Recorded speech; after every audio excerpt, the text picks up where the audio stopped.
mais ou menos assim. É um formato diferente que a gente tem feito na Casa TPM, que é bem legal, que é esse balde de perguntas aqui.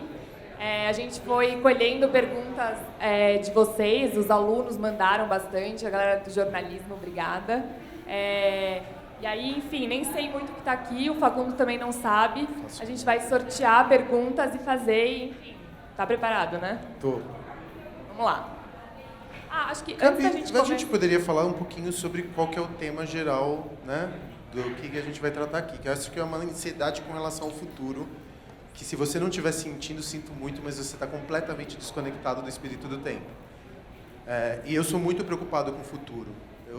Pelo menos eu vivo, como eu vivo nos meus projetos, sempre projetando aquilo que eu vou fazer amanhã, de alguma forma eu me descolei temporalmente, assim. Eu estou sempre me preocupando, por exemplo, como que as pessoas vão... E o que o Gulani falou agora há pouco, que a gente precisa de narrativa, são duas verdades. A gente precisa se expressar através de narrativas e a gente vai precisar se encontrar de alguma maneira, em real life. Não só através de plataformas digitais, mas o contato humano é uma necessidade que nos acompanha como espécie. E eu fico me perguntando muito, o que vai ser um bar amanhã? O cinema não vai ser mais o cinema. A gente está vendo...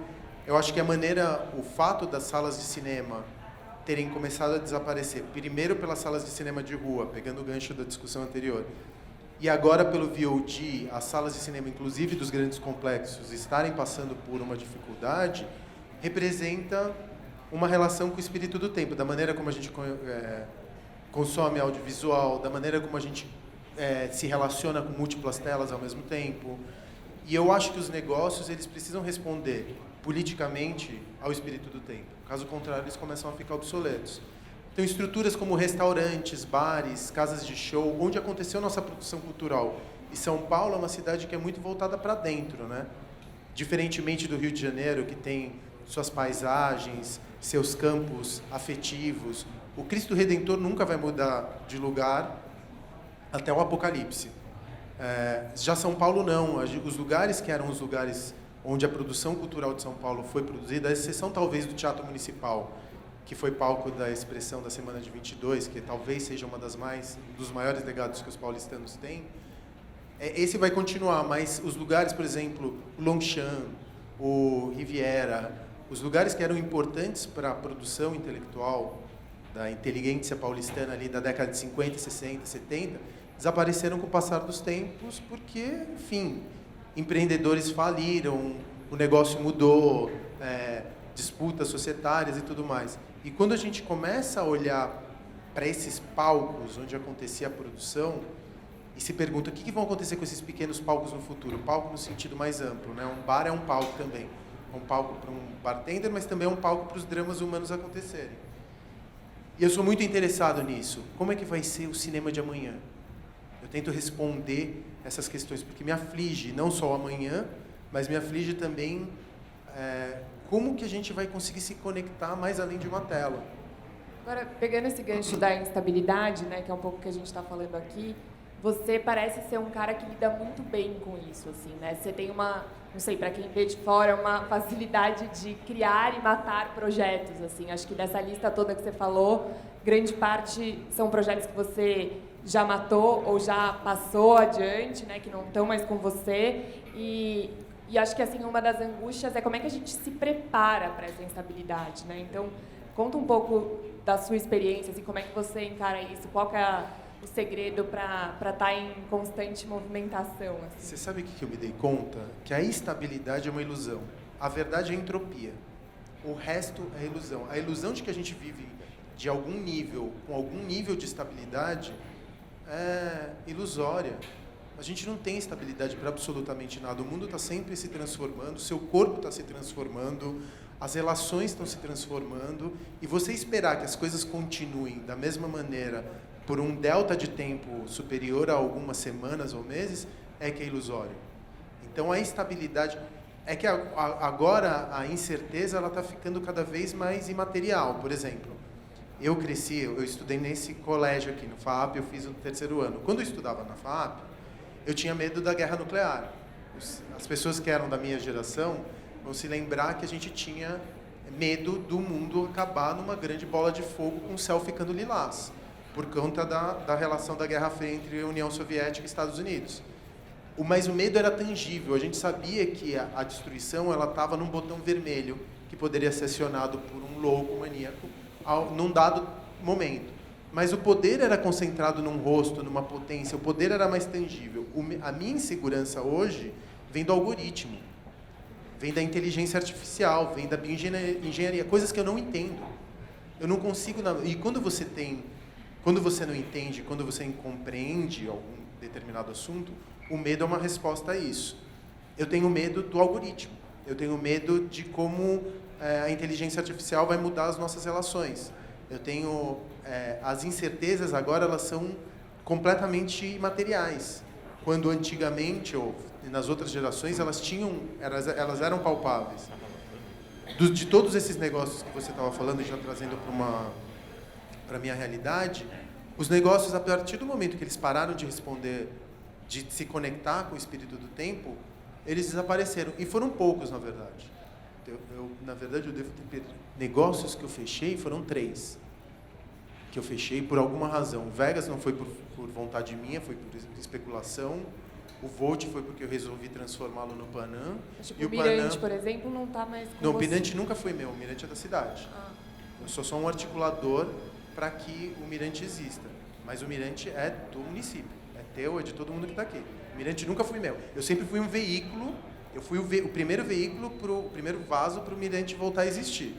Mas uma vez cumprido esse ciclo, agora é a Dulce que está transformando com uma visão muito mais feminina o que o Mirante tem que ser para a cidade. E o Mirante é um canvas, ele não é de ninguém.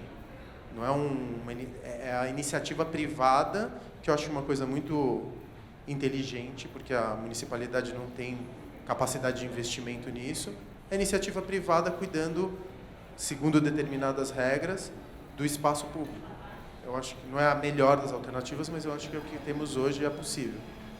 Mas antes, então, da gente começar o balde, conta um pouco também da sua trajetória, assim, da primeira vez que você se jogou nessa instabilidade do empreendedorismo, né? Porque você teve uma carreira antes no mundo corporativo, e aí chegou uma hora que você resolveu se jogar, sem saber muito onde ia dar, e como foi isso? Na verdade, eu nunca quis ser empreendedor, porque não existia essa palavra quando eu era adolescente, não existia. Ninguém falava de empreendedorismo, falava-se de montar o seu próprio negócio. E montar o seu próprio negócio era sinônimo de derrota.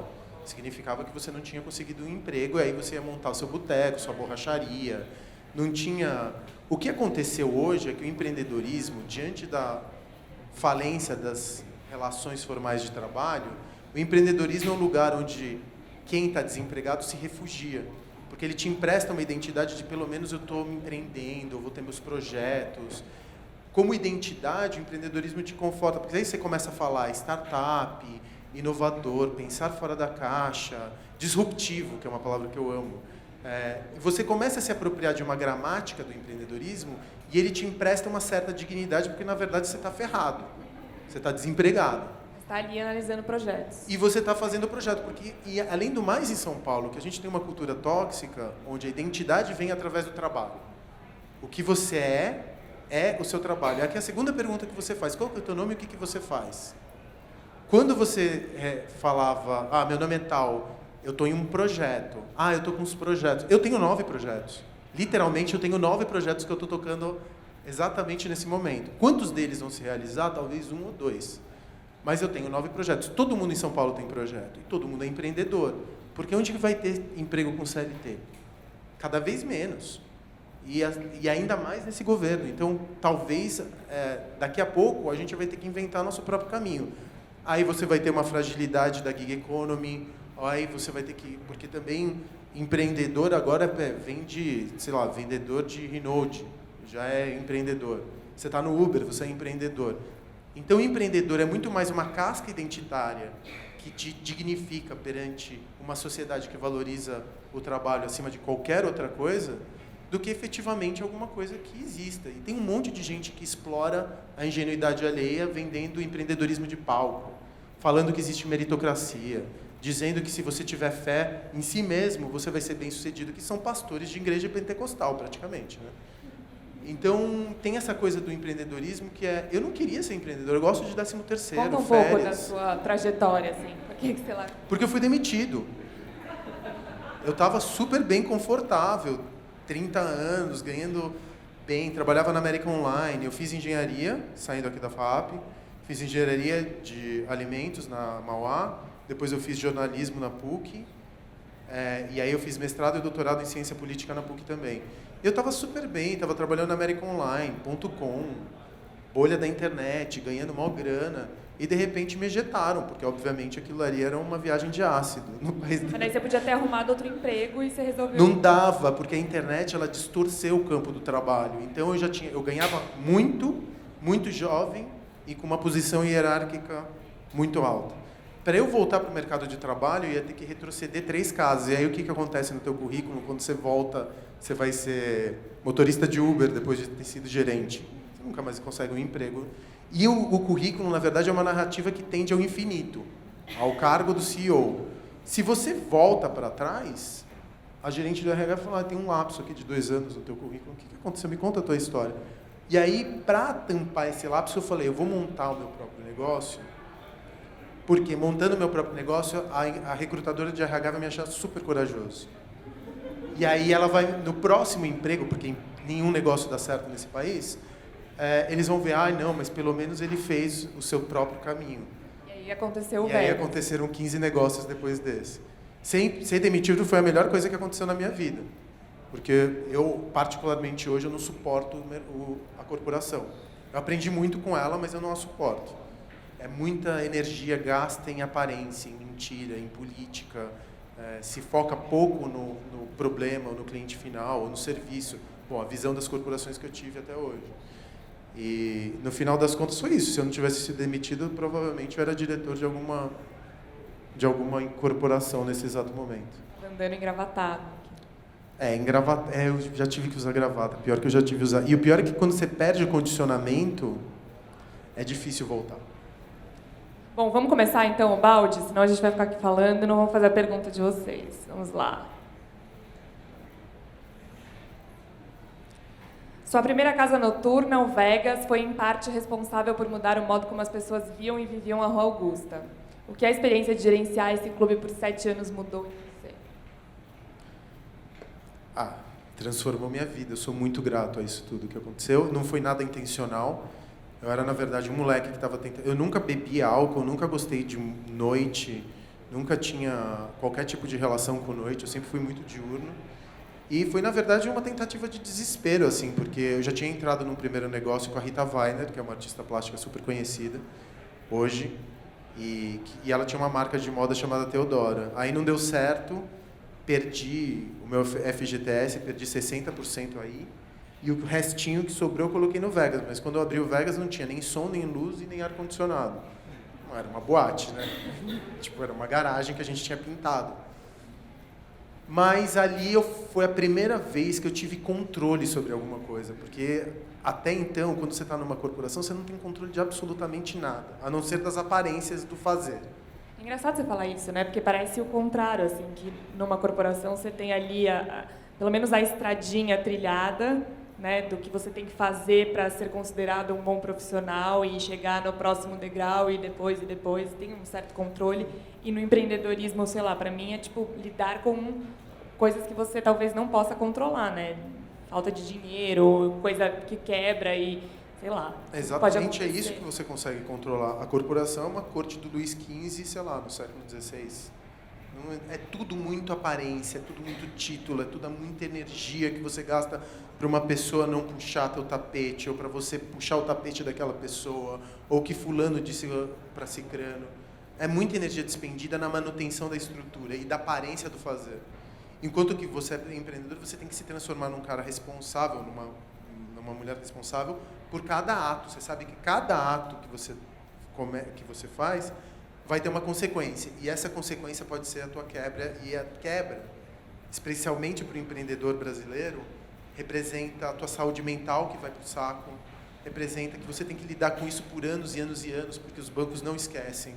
Representa o fato de você ter que andar com dinheiro vivo, porque você não tem mais direito a ter cartão de crédito. Representa você estragar todas as suas relações interpessoais, porque empreendedor aqui nesse país não tem dinheiro de banco, ou BNDES. Quem tem isso é mega empresário. Quando o empreendedor vai montar seu salão de cabeleireiro ou seu boteco, ele vai pegar dinheiro com o familiar. Aí na próxima... Aí ele não está preparado para isso, porque a gente tem uma cultura e uma educação que te ensina a obedecer, não que te ensina a ser uma livre pensadora, um livre pensador. A nossa educação é inteira voltada para o utilitarismo do emprego. Ah, você vai estudar para ser isso. E isso já é completamente obsoleto, porque a gente nem sabe o que vai ser o médico amanhã. Médico, advogado, engenheiro, que são os grandes troncos de profissões, né? Vão ser todos substituídos por inteligência artificial, já estão sendo. O enfermeiro que tem contato com outros humanos e que precisa ter relação. Os médicos que eram humanistas na geração dos 50, na geração da década de 50, 60 até o começo dos anos 70, viraram empresários, empreendedores. Hoje todo médico quer fazer o quê? Cirurgia estética. Não quer fazer cirurgia plástica, porque viraram empresas, corporações, com redes sociais. Enfim, a mesma coisa com os advogados. Então, eu me perdi. Tinha aquela... Até eu não lembro mais a pergunta. Vamos para a próxima, vai. Tinha uma coisa da Augusta, agora eu esqueci. Não, então, tá, só para acabar. A história da Augusta. E aí, montei aquele negócio, não tinha a menor noção do que eu estava fazendo, mas eu sabia que cada decisão era matar ou morrer. E você viver com fome, no limite da tua energia, sem saber o dia de amanhã, lutando pela tua sobrevivência dia a dia, isso é uma experiência existencial que poucos passaram, mas que é muito transformadora. A fome é super importante. E numa cultura como a nossa, a gente não está acostumado à ideia de fome metaforicamente falando. A gente não está acostumado com a escassez. A gente está vivendo um tempo de absoluta abundância, excesso, hipertrofia, mais, melhor, mais rápido. Quando você passa... Por isso que eu respeito muito pessoas que não têm o privilégio que eu tenho. Porque essas pessoas, elas constroem uma resiliência, são feitas de bambu, que nós, da elite, nunca teremos. Então, e eu, de alguma maneira, já tive perto disso. Nunca cheguei... Eu sempre tive uma estrutura familiar, apesar de não vir de uma família abastada, mas eu sabia que o fato de eu ter quase... Sabe aquele limite em que você atrasou 3 aluguéis, chegou a notificação do despejo, você tem R$100 para comer na semana e você não pode ir para o supermercado porque essa situação específica que eu passei recentemente. Vida de empreendedor também não recentemente? Existe. Recentemente, ano passado. Mesmo. Eu tenho cara de ser tio Patinhas, né? Com 20 negócios. Nossa, o cara arcos bombando. O cara deve estar nadando na grana, não? Nossa, super pensei. Não? Eu também queria, gata. Se eu tivesse com essa situação, talvez nem estivesse trabalhando tanto. Mas é isso, é a austeridade, saber que quando a gente fala de estabilidade, ela não existe. Voltando para o nosso assunto. Ela é uma mentira. Hoje você vive sempre com medo do amanhã. Ou porque você vai perder o teu sucesso. Por exemplo, eu tenho o Arcos agora, que é um bar que eu montei embaixo do Teatro Municipal, talvez é meu segundo empreendimento mais bem sucedido, depois do Vegas. Nunca consegui ir, porque é sempre cheio.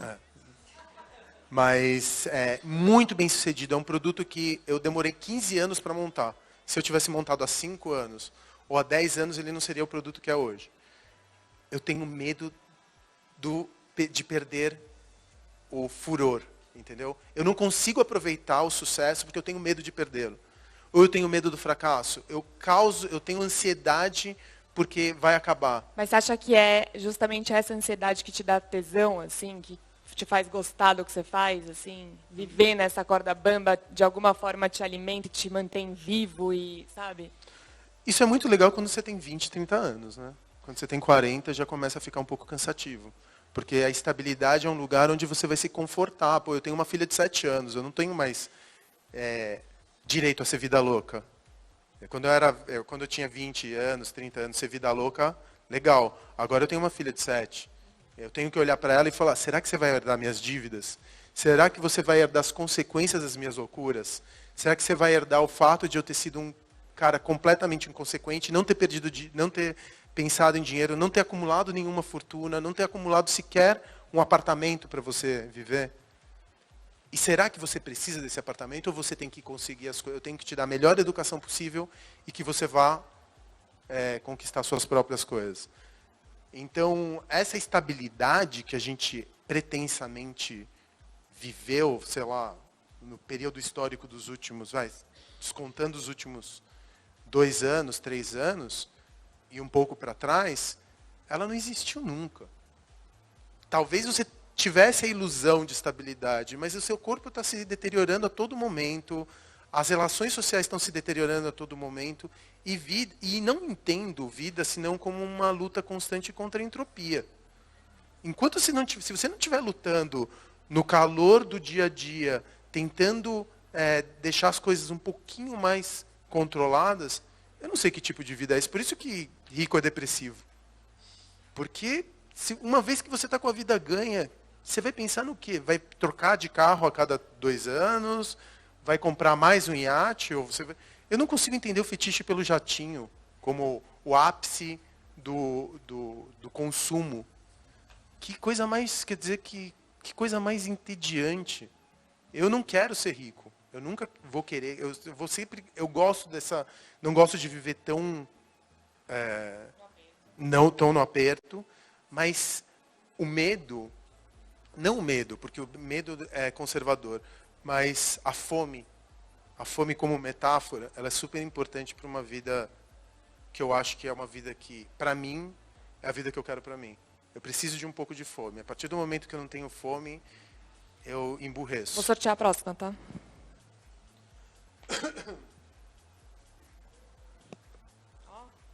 Li que você foi professor e que tem vontade de voltar a ser quando parar de empreender. Ainda tem? O que daria na sua primeira aula? Eu fui professor, mas eu nunca fui professor de universidade. Eu fui professor, quando eu fazia mestrado na ciência política da PUC, a gente invadia as salas de aula aos sábados. Aí a PUC tem essa coisa da militância, né, que é uma coisa super importante na identidade da universidade. E a gente abria salas de aula à força para os alunos, construía apostilas, pedia ali apoio para o CA. Então, o aluno que viesse da perifa e trouxesse 1000 folhas de sulfite, a gente imprimia as apostilas e os alunos das sociais, da engenharia, davam aulas para alunos da quebrada que iam estudar e iam fazer cursinho. E eu dava aula de física e de redação ao mesmo tempo, quando eu estava lá. E foi uma das experiências mais transformadoras. Um professor, eu acho que é a profissão mais urgente que a gente precisa nesse país hoje. A profissão de professor é meu sonho. Porque se você tem alguma pretensão de tocar a vida de alguém, é sendo professor. Não é sendo artista, não é sendo jornalista, ou é escritor ou é professor. E o escritor normalmente é um tipo de professor. O escritor e o professor, eles compartilham de algo em comum. E aí, o que você daria na sua primeira aula? Que eu não acho que o professor ele tem que dar nada, ele tem que receber, ele tem que ensinar a pensar. Eu não sei se o professor ele tem que, é isso que eu tenho que te dar. Ele tem que estimular a fluidez do conhecimento, da troca, de fazer as pessoas pensarem por conta própria, de discutir, de ouvir, de entender, de ter empatia, não de impor por autoridade um tipo de conhecimento, um tipo de saber. É porque hoje em dia você pode se deparar com um aluno que sabe muito mais do que você sobre aquele tema, né? Porque já estudou, enfim, na internet, já... O aluno nunca mais vai saber do que um professor. Mas, tipo, tem uma... um conhecimento específico, sim. Eu entrevistei uma professora que foi dar uma aula de geografia sobre um assunto específico, pegou lá um menino de, 12 anos de idade que já sabia, ele sabia mais coisas que ela. Ele tinha lido tudo sobre aquele assunto. Tudo. E aí você precisa aprender a lidar com essa nova relação, né? Que não é mais tão de cima para baixo e é muito mais de construir, como você estava falando, junto, assim. E eu acho que é isso aí. Eu tenho uma coisa que eu sou muito grato por acidentes da vida. Eu fiz humanas, biológicas e exatas. E fazendo humanas, biológicas e exatas, eu tenho uma visão um pouco mais multidimensional de qualquer assunto que eu vejo. Eu falo, a engenharia me ensinou a ver isso daqui, mas a ciência política por aqui. e as biológicas talvez por aqui. Tá, eu consigo entender que isso aqui tem múltiplas dimensões. Mas é só porque eu tive a sorte de estudar, dentro da minha carreira acadêmica, os 3 grandes campos de saber. E a gente instrumentaliza, a gente faz a pessoa decorar, a gente vai falar, ó, teu saber tem que ser esse, a gente ultra especializa. Quer saber de uma coisa? Num campo de inteligência artificial, outra especialidade vai estar completamente obsoleta. Uma inteligência artificial ela vai ser sempre melhor do que nós. Por rede neural, por capacidade de exaustão de análise de dados, o saber. E aí isso me causa uma ansiedade maior ainda. A gente sabe qual que é o momento histórico que a gente está vivendo nesse país. A gente tem a esperança de conseguir sair desse momento histórico e das trevas, pelo menos na minha interpretação, pela educação e pela cultura. Ao mesmo tempo, porque a gente tem o exemplo da Coreia. Ah, não, porque a Coreia saiu pela educação, talvez seja essa saída. Sim, mas que educação é essa? Educação pela educação? O saber a educação instrumentalizada, a educação colocada para transformar esses humanos em instrumentos do capital, em engrenagens do capital, não vai ser por aí. Já outros países estão 20 ou 30 anos na frente. A gente tem que ensinar humanos a serem cada vez mais humanos e compartilharem as dores e terem empatia e se colocarem no lugar dos outros e conseguirem articular múltiplas frentes de saber, porque se eu entrar na internet hoje, eu monto uma bomba nuclear, se eu quiser. Eu tenho saber suficiente para eu conseguir restaurar uma moto com um vídeo de YouTube. E eu não sou mecânico.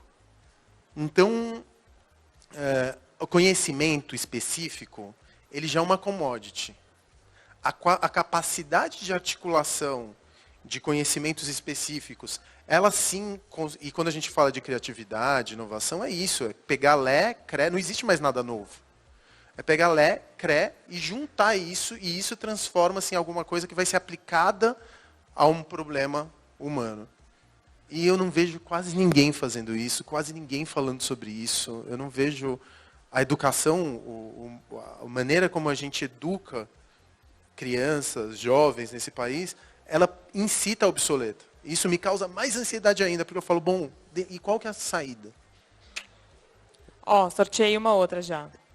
Como acha que a sua atuação ajudou no desenvolvimento de São Paulo nos últimos anos? Seria muito pretensioso falar isso, que eu ajudei alguma conta coisa. Um pouco, tudo bem, sem a pretensão aqui da pergunta que estava te admirando, conta um pouco da sua relação com a cidade, e dessa coisa de você achar novos lugares e resgatar isso, que de alguma forma você está ali cuidando dos patrimônios da cidade, né? E é bem legal. Conta Mas aí. então, mais uma vez, é por uma questão egoísta. Eu estou no campo do capitalismo, eu não sou poder público. Eu tenho que sobreviver com lucro. Então, o que acontece é que, como uma consequência secundária ou terciária do fato de eu procurar o lucro, eu me aproprio de lugares históricos por 2 razões. E todas elas muito egoístas e nada altruístas. A primeira delas é, a partir do momento que você está cuidando de um patrimônio histórico, você já tem uma moldura de narrativa. E essa moldura de narrativa, a folha em branco te assusta. A tradução, nem tanto. Se você tem o saber, obviamente, para traduzir. Então, a partir do momento que eu trabalho com uma moldura de um imóvel histórico, eu falo, tá, eu sei de onde eu tenho que partir. Eu não estou partindo da folha em branco. Então, isso facilita muito o meu trabalho. Por um outro lado, tem uma questão de um menino argentino, e aí, mais uma vez, uma questão egóica, de um menino argentino que não deixavam crescer, ser argentino no país, não é das coisas mais confortáveis. Eu preciso contar isso para vocês. Especialmente crescendo na década de 80, que foi o auge, e é engraçado que você começa a entender por que o brasileiro ele foi induzido a odiar o argentino por conta dos militares, porque os argentinos eles não gostam dos chilenos, tem disputa territorial entre Argentina e Chile. Mas não tem problema entre argentino e brasileiro, não é recíproco o ódio. O ódio foi alimentado pelos militares porque você precisava formar uma identidade de país através de um inimigo. E aí o argentino virou nosso grande inimigo. Agora talvez sejam os franceses, os venezuelanos, os argentinos, de repente daqui a pouco vai ser também. Então a gente precisa odiar um povo para se afirmar. É uma estratégia antiga de dominação. E eu cresci no meio disso, então eu não conseguia me ver brasileiro porque não me deixavam. Só que como eu cresci aqui na Santa Cecília, São Paulo sempre foi meu território. Minha mãe era vendedora ambulante. E meu avô era vendedor ambulante. Minha mãe vendia empanada e meu avô bala de coco. E eu saía com eles. E São Paulo sempre careceu de identidade. Era uma cidade do capital, do carro, do shopping center, túmulo do samba, blá, blá, blá, blá. Todas essas identidades